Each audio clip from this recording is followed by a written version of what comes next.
O Evangelho hoje fala das bem-aventuranças e começa com a primeira bem-aventurança, que fala felizes os pobres em espírito. Que Jesus não está necessariamente falando da pobreza material, mas ele está falando daquilo que o padre falou domingo passado na missa, quando a gente falava da história da conversão de São Paulo. Quando São Paulo caiu do alto do cavalo dele, né? Ele estava indo para Damasco, de repente ele cai do cavalo, Jesus aparece para ele, uma luz aparece, ele cai lá, e naquele momento Jesus olha para ele e diz assim: Saulo, Saulo, por que você me persegue? Quem és tu, né? Jesus disse: eu sou Jesus, o Nazareno, aquele que você quer matar, né? Então, meus irmãos e minhas irmãs, o que aconteceu com a vida de Saulo? Aquele homem que era autossuficiente, aquele homem que se achava rico em tudo, faltava algo nele, faltava uma graça de Deus. Então, o Evangelho de hoje, quando fala dos pobres em espírito, e eu interpreto dessa forma porque eu acho que é isso que Deus quer falar para nós, ele quer dizer que o pobre em espírito é aquele que está sempre aberto a receber de Deus, a estar unido a Deus, e que não é autossuficiente nas suas condutas de vida, é aquele que confia no Senhor.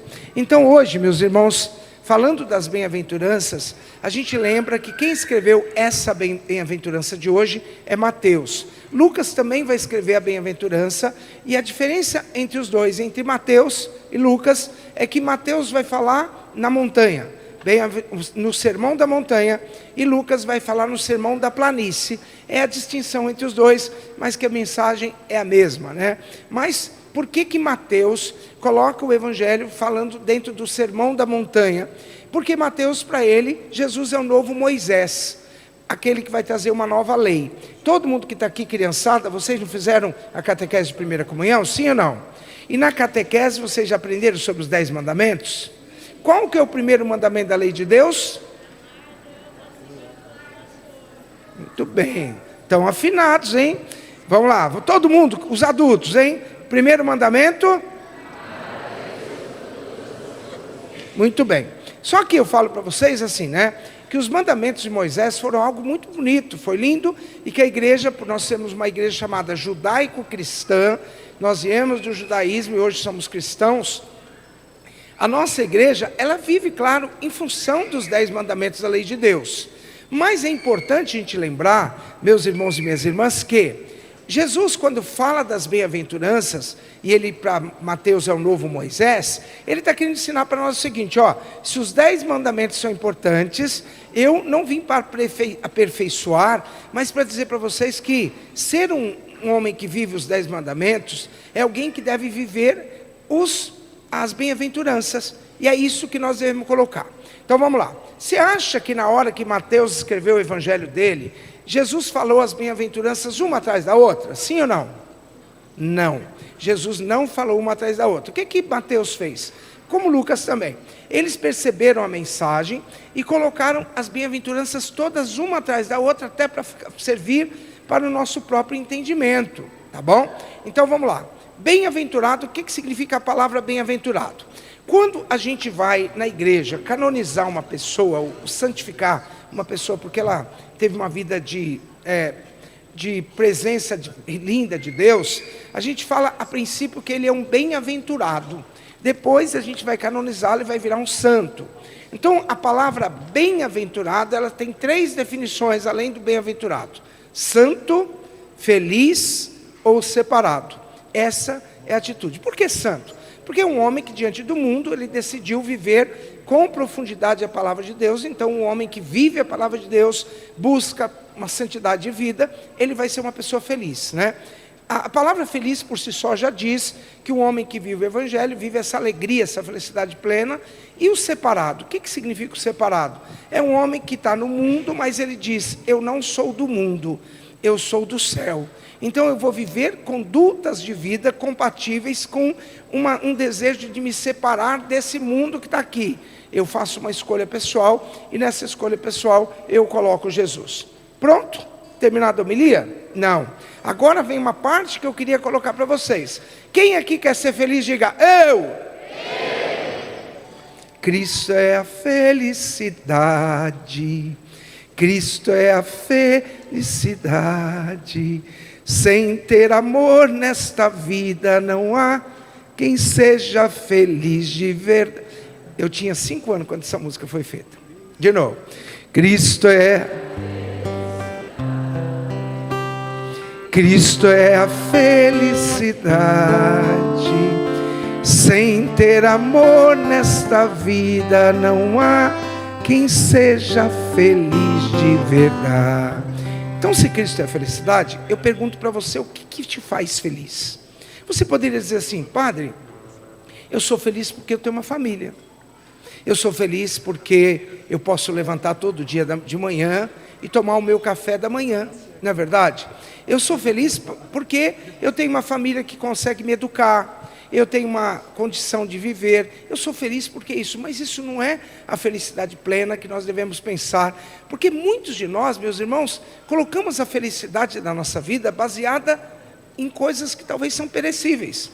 Hoje eu estava vendo um padre Paulo Ricardo de manhã, ouvindo um pouquinho, ele falou uma coisa linda, que ele falava que um dia ele conversando com um paroquiano dele, o paroquiano chegou na idade assim, bem adulta, bem idoso já, e naquele momento ele trabalhou a vida inteira para ter uns bens, para ter tudo, que de repente no momento da vida ele percebeu que talvez ele teria perdido tempo demais, porque ele confiou tanto no bem material, e talvez ele percebeu que ele tinha esquecido de ser feliz, por causa do bem material que ele tinha. Quer dizer, aquilo que a gente quer ter para nos dar uma garantia de vida, às vezes vai ser aquilo que vai tirar a alegria do nosso próprio coração, quando você tem que se manter numa situação dessa. Então, a palavras, para entender hoje as bem-aventuranças, eu queria que vocês guardassem no coração 3 palavras. Vamos lá, hein? Ter, a palavra bem-aventurança. Olha qual palavra que tem, ó. Ter, ser e fazer. Qual que é o sentido dessas 3 palavras? Por que elas são contraponto às bem-aventuranças? Porque eu me garanto, talvez eu só me garanto na minha vida pessoal se eu tiver alguma coisa.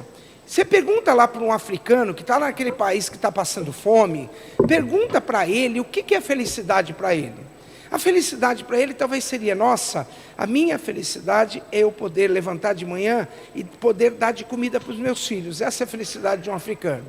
Se você fosse pegar uma pessoa que está numa guerra num país no Oriente Médio, o que ele poderia dizer? Que a alegria da vida dele é não ter guerra. É ele poder todo dia de manhã passar por um lugar e ver que ele não tem conflitos naquele país, ele poder viver uma vida livre com a família. Então, felicidade está relacionada, está contrapondo essas 3 palavras.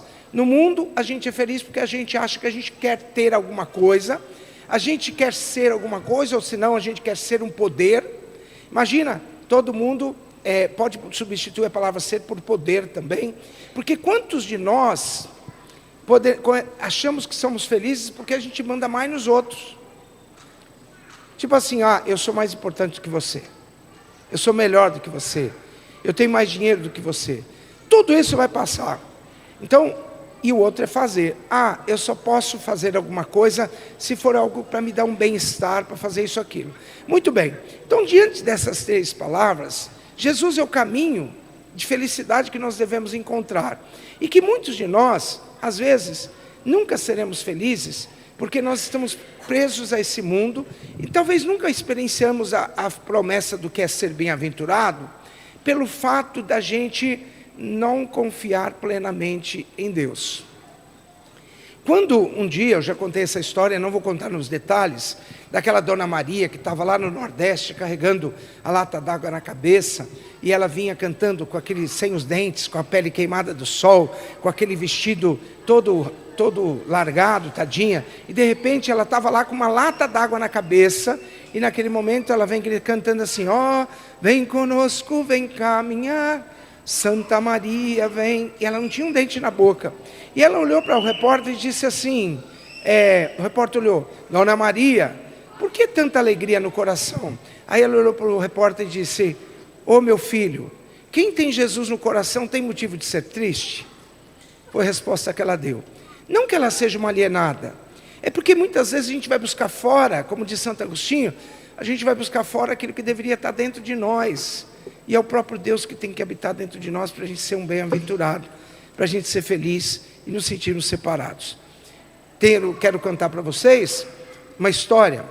Tem um santo da igreja chamado São Francisco de Assis. Vocês já ouviram a história dele? Quem gosta de São Francisco? Por quê? Porque ele cuida dos animais? Não só por isso. Porque tem gente que fala que São Francisco é o Cristo redivivo. Já ouviram essa expressão? São Francisco é o homem que mais viveu na vida dele, pessoal, os sentimentos do próprio Jesus dentro do coração. Então São Francisco, ele teve as chagas na mão dele, sofrimentos humanos, e no final da vida dele ele sofreu muito. E ele atribuído a ele uma canção que diz assim, ó, nem combinei com os músicos, tá? Que diz assim, ó: doce é sentir em meu coração, humildemente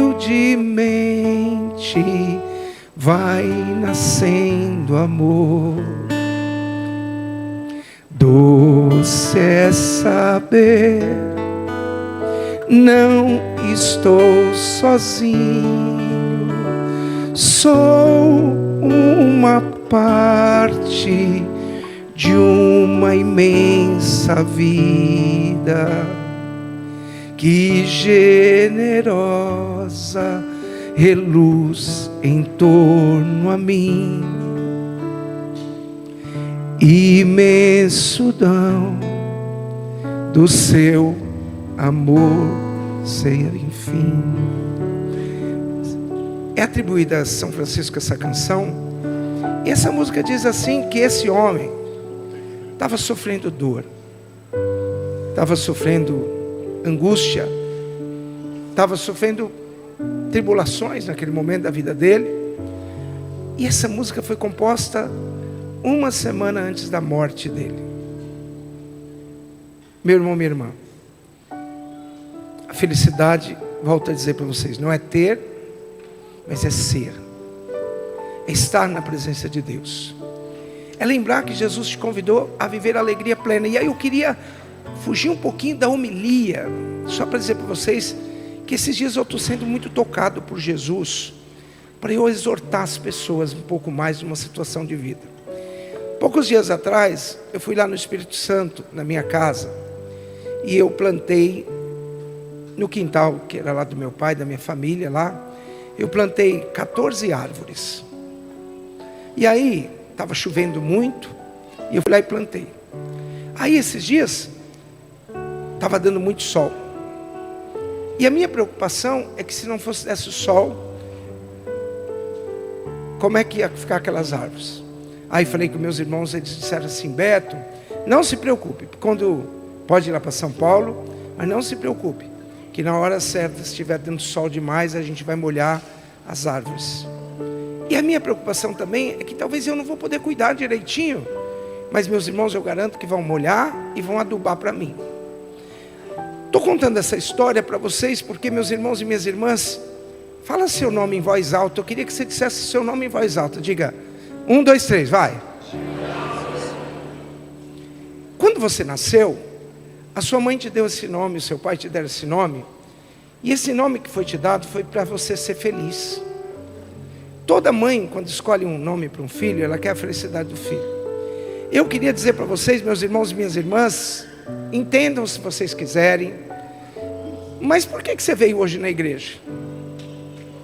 Você veio aqui porque você precisa ter um encontro com Jesus. Você não pode estar aqui na igreja porque seu filho está fazendo catequese.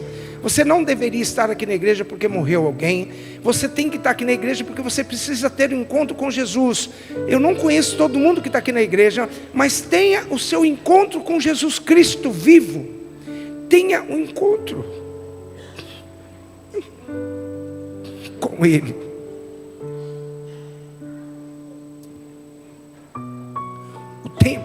O tempo vai passar. E vai passar muito rápido. E a gente descobriu que não viveu a alegria de Jesus porque a gente está muito preocupado com tantas coisas. E a gente não está construindo a nossa verdadeira felicidade. Aquelas 14 árvores que estão lá em casa plantadas, elas precisam que alguém molhe elas. Elas precisam que seja colocado adubo nos pés dela para elas crescerem fortes. Se você não colocar Jesus como aquele que sacia a sua sede, se você não colocar Jesus como aquele que é o seu alimento verdadeiro, você não vai viver a felicidade plena que o mundo é capaz de te dar, ou que essa vida é capaz de te dar. Coloquem Jesus no coração. Não venham aqui na igreja, por favor, não venham na igreja por causa de circunstâncias sociais. Mas venham nessa igreja porque vocês querem ver uma experiência com uma pessoa. E essa pessoa se chama Jesus. Um dia os discípulos olharam para o Senhor. Jesus olhou para os discípulos e viu que eles estavam meio perdidos. Ele disse: vocês também querem ir embora? Porque vocês correm o risco de chegar aqui hoje e de amanhã ir embora, sumir, largar tudo. Larguei tudo. Eu só fui naquela missa porque é uma situação de morreu um parente, uma tia, tem alguém da minha família, tem uma criança fazendo catequese. E essa é a dor do padre, tá, gente? Eu quero que vocês saibam disso, que o dia da primeira comunhão do padre com a criança é a maior alegria da vida de um padre, mas também é a maior tristeza, porque é uma missa de corpo presente e uma missa de despedida.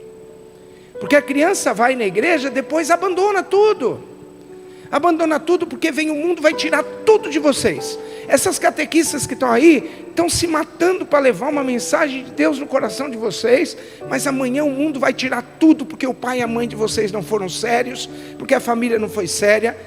Não, padre, para de falar isso, porque nós somos sérios. Eu estou desafiando vocês, continuem apresentando Jesus, porque a minha conversão de padre não acabou ainda. Eu sou padre, mas eu estou em conversão, estou em processo. A gente tem que continuar, gente. Jesus tem que ser o meu alimento todo dia. Tem dia que eu não estou com um pingo de vontade de vir aqui na igreja rezar, mas eu chego aqui no altar e digo assim: Jesus, me dá a graça. Quando eu beijo lá o altar, eu faço o nome do Pai, eu falo assim: me dá a graça de eu celebrar essa missa como se fosse a primeira, a única e a última missa da minha vida. E naquele momento eu experienciei a alegria de Deus. Façam essa experiência com Deus. Adubem, deixem ser adubados por Jesus, saciados por Ele. Estou falando demais, eu sei. Mas quando eu era criança, eu fiz um carrinho com lata de óleo, porque antigamente não era litro de óleo de plástico como a gente usa, mas era lata de óleo. E aí eu fiz um carrinho, ele ficou bonito, mas eu achava muito bonito o meu carrinho. Mas um dia a minha madrinha me deu de presente, eu nunca esqueço, um caminhãozinho que veio dentro de uma linda caixa com um pacote bonito e tinha um laço em cima. Quando eu abri aquele laço, eu peguei aquele carrinho, eu levei para as pessoas e falava: olha, meus olhos brilhavam, porque eu só tinha aquele carrinho feito artesanalmente. De repente eu recebi aquele carrinho diferente, e aí eu mostrava para todo mundo aquele carrinho. Olha que alegria que eu recebi, olha o carrinho que eu recebi.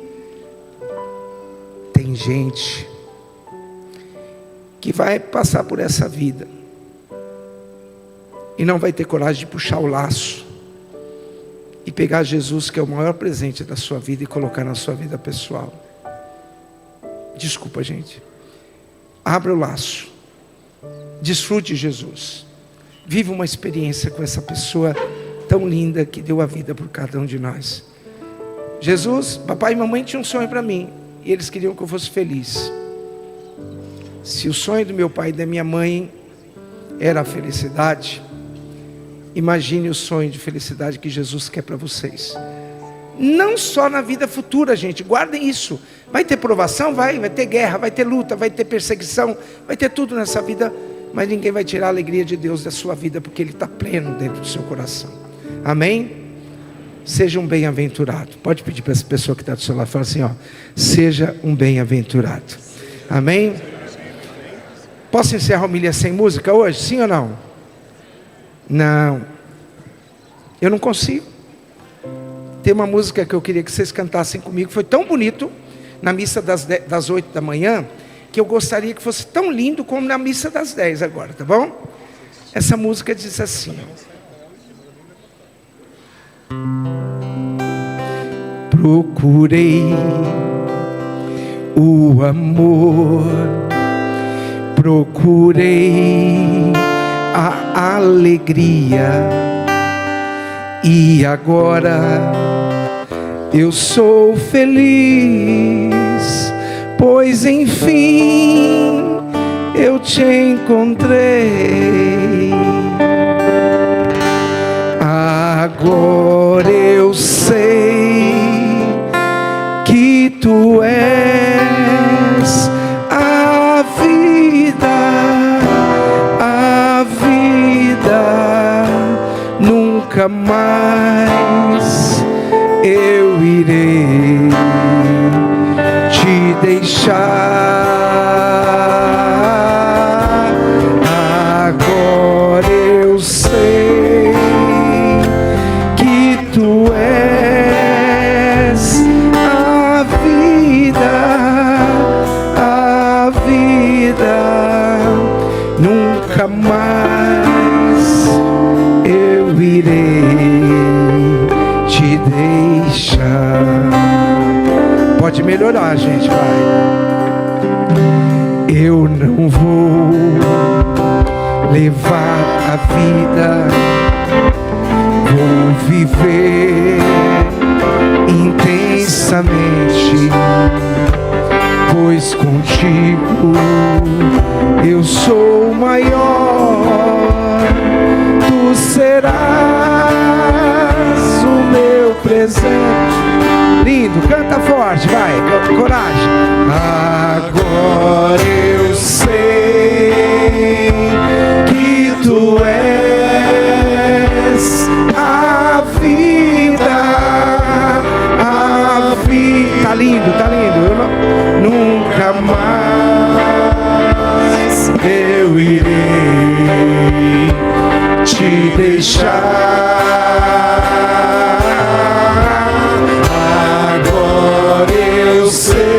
Agora eu sei que tu és a vida, nunca mais eu irei te deixar. Obrigado, obrigado. Gostaram? Não acabou, peraí, a última parte, por favor. Eu espero. Muito bem. Eu agora sou feliz em tua mão, já me senti, pois o amor e a alegria, felicidade estão em ti. Vamos ficar de pé, que tá linda, para Jesus, vai, força. Agora eu sei que tu és a vida, e nunca mais eu irei te deixar. Vocês agora, força. Agora eu sei que tu és a vida,